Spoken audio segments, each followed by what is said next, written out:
সকাল বন্ধুরা, কেমন আছো সবাই? আশা করি ভালো আছো, আর আমি অনেক ভালো আছি।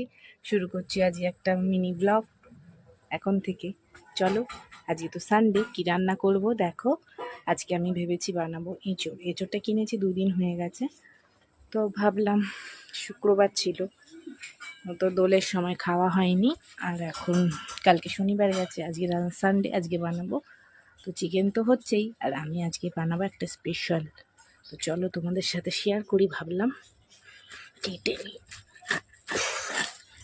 ভেবেছিলাম শুকিয়ে যাবে, কিন্তু না, দেখো এখনো টাটকা আছে, দেখতে পাচ্ছ আঠাটা বেরিয়েই এসছে।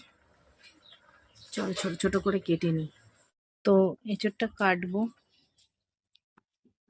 তার আগে হাতে তেল লাগিয়ে নিতে হবে। এঁচোড় কাটলে হাতে তেল না লাগালে, এইভাবে তেলটা মালিশ করে নিতে হবে হাতে ভালো করে, তারপরে এঁচোড়টা কাটা।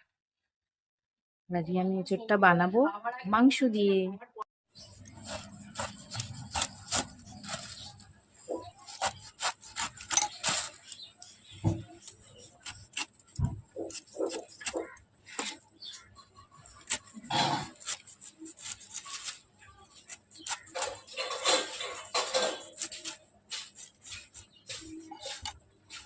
এইভাবে ছাড়িয়ে নেবো।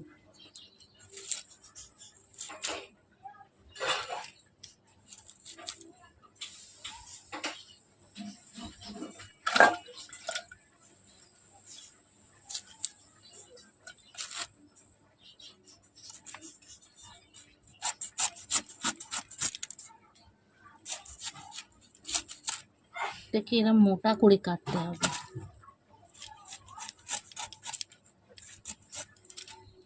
দেখেছো?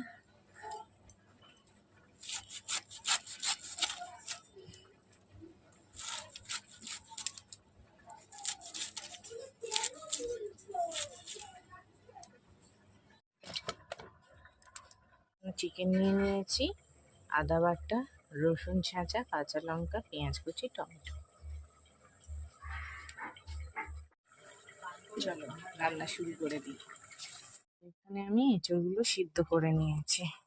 এখানে আলু কেটে নিয়েছি, দিয়ে দেবো গোটা গরম মশলা, একেবারে তেলটা দিয়ে দিয়েছি।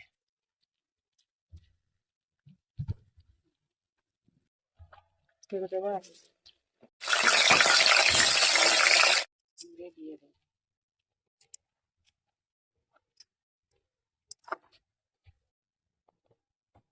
ভাজা হয়ে গেল, দিয়ে দেবো রসুন